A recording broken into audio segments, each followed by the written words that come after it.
Hello again, and we are going to start talking about assignment 1. So I'm looking at the same version of the assignment that you will look at as well on the course environment. So assignment 1 is going to focus primarily on the basic concepts of active records management. The due date is for May 26, 2018 by midnight. It's worth 20% of your final grade. Question 1. Identify which of the following are official records, transitory records, or non-records. There's 3 categories. A, a signed contract. B, an email confirming that you will be attending a routine staff meeting. C, telephone message slip. D, signed copies of paper timesheets used to enter employee data into a payroll system. E, share certificate for a company. F, unfinished draft of a report saved to be worked on again the next day. G, a draft of a report submitted for review or approval.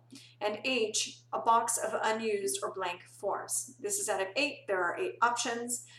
One way that you might respond to this question is with a table with each of the 8 items on the one side. My camera's backwards. Each of the 8 items on the one side with what you think it might be, transitory, official, or non-record.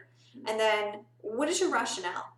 So some of these you could logically determine that it might be one or another. So give me a rationale, argue your point. Some of them are not easily put into one category.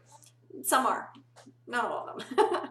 Question 2, explain the difference between a record and a non-record. Give examples. This is out of 6, so 3 will be points for what is a record.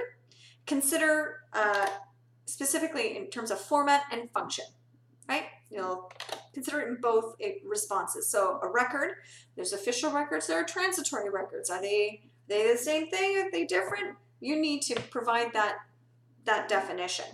And then give an example. And then a non-record. What is a non-record? The best way to respond to this is with 2 paragraphs. First paragraph about a record, the second one about a non-record. Question 3, what is a record series? Give an example of a typical record series that would be found in many or even any organization, other than the examples used in the course lectures, of course.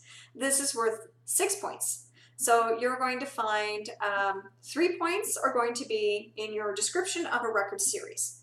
Now, I'm going to suggest that in your description of a record series, you might also include what we typically find in a record series and how it relates in the broader spectrum of items that we find in records management.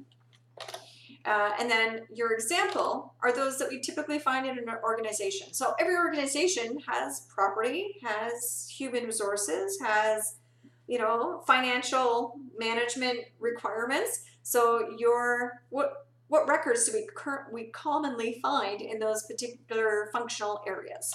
Okay.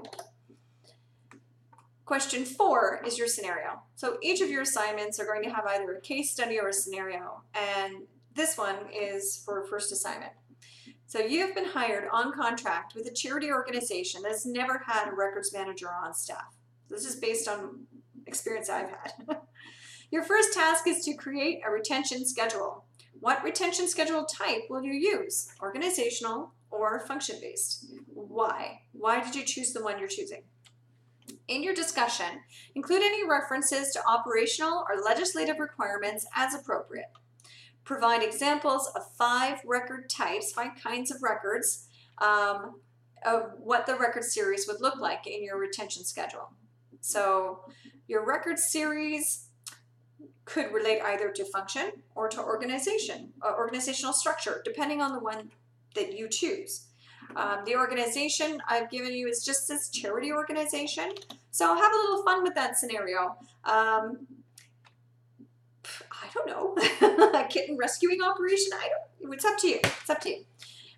You'll need to look at privacy legislation or any other privacy legislation that charity organizations must comply with either within Canada or within Ontario. The response should be about 1.5 pages, and it can include a chart. Retention schedules are often placed in table formats. You could include a table.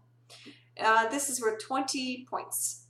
Now, in terms of assessment and guidelines, I need to let you know that creative thinking and content will take about 75% of your mark. It'll give you 75% of your mark.